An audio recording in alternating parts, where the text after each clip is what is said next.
In this video, we're going to look at some of the key theories that underpin biochemical reactions. We will look at what defines life and how energy is used by organisms to drive biochemical reactions.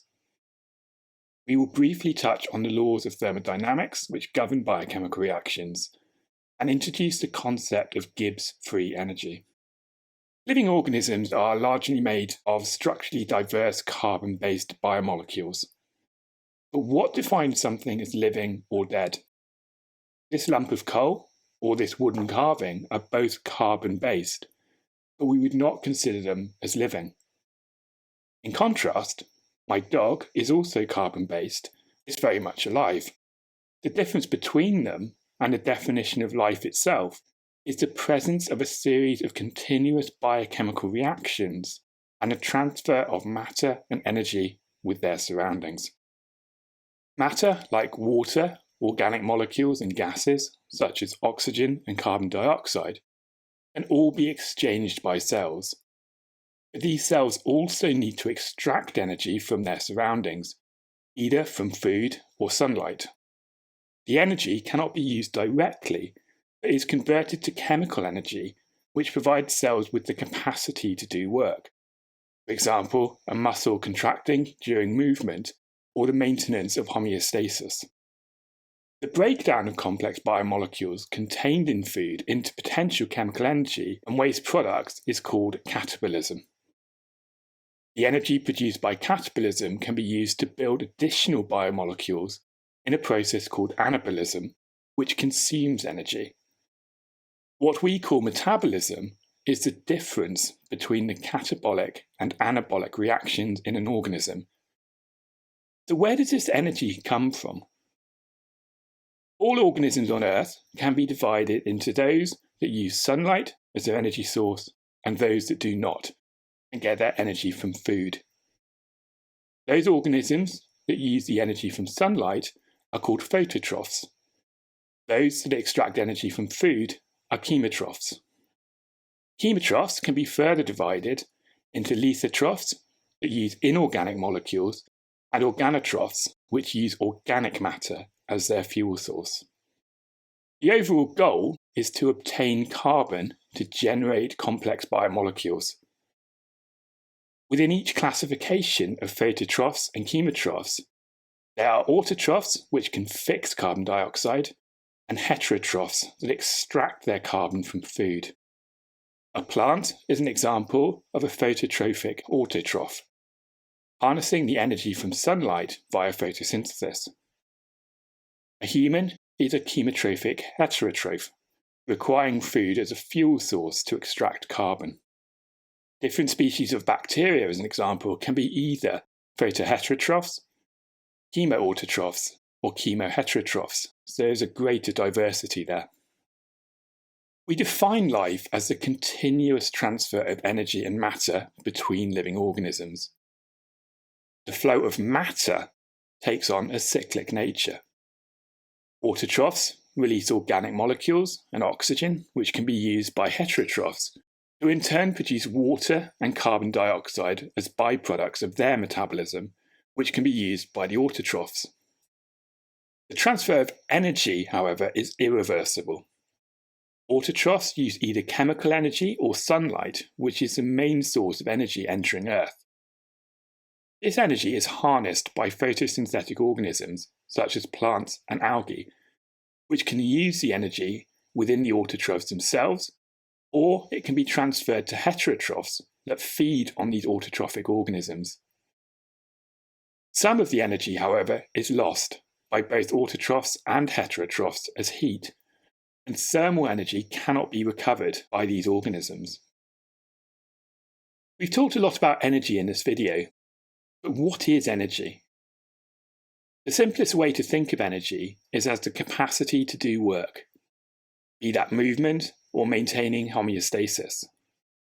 In theory, biomolecules that contain single bonds can take on an almost infinite number of conformations, as a single bond allows for the free rotation of groups joined by the bond.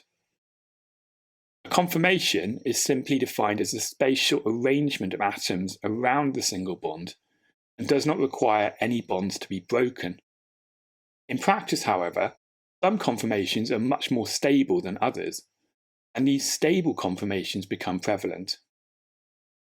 Take ethane, shown here as an example. The single bond between the two carbons allows for free rotation of the methyl groups, the CH3 groups. When the hydrogens eclipse one another, i.e. they align, then the potential energy of the molecule is high. When the hydrogens are staggered, the potential energy is low. And as we shall see as we move through these videos, biomolecules adopt a lower potential energy wherever possible, as the molecule is more stable. To understand why, we do need to learn a little bit about the first two laws of thermodynamics. The first law of thermodynamics is about the conservation of energy and states that the total energy of an isolated system is constant. Energy can be transformed from one form to another, but cannot be created nor destroyed.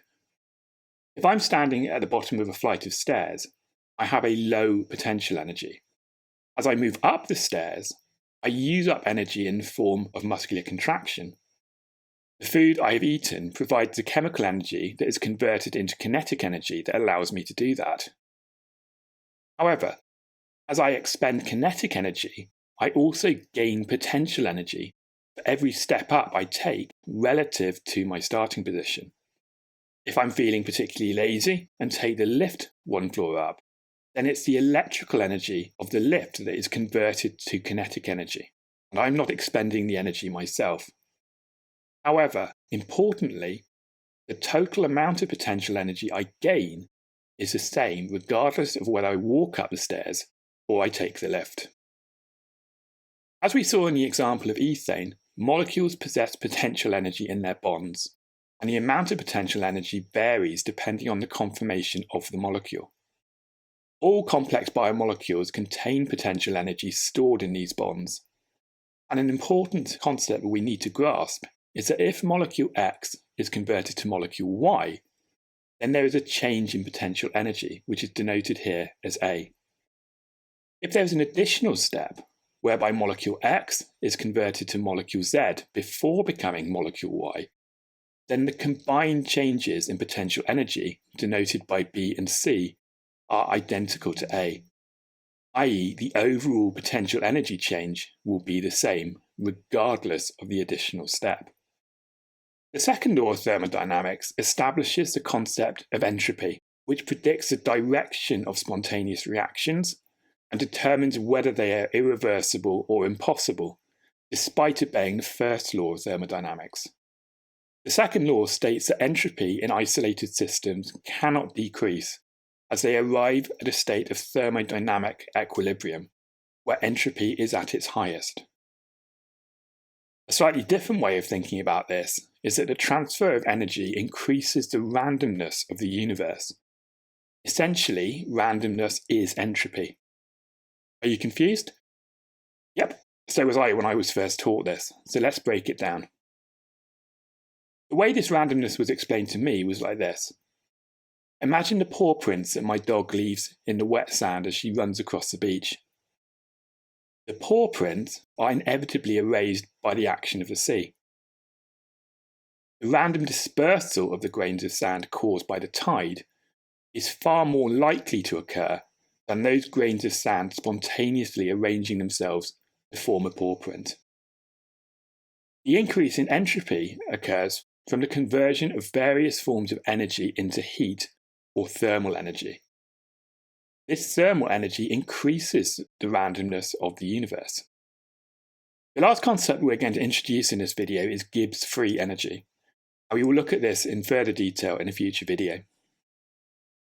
It is a fundamental equation in thermodynamics that can be applied to biochemical reactions as well. It states that the free energy of a system is equal to the enthalpy minus the product of the temperature in degrees Kelvin and the entropy. Now, enthalpy is a new concept, but it is essentially the total energy contained in a system. Biochemically, we can think of this as all of the energy contained in the chemical bonds of the biomolecules involved in a reaction, plus the energy of the surrounding environment. T times S is the entropy, denoted by S, equating to the randomness of the system, multiplied by the temperature, given by T, in degrees Kelvin. Increasing the temperature increases the randomness of the system, or the entropy, by increasing random molecular motion. So what is free energy and why is it important?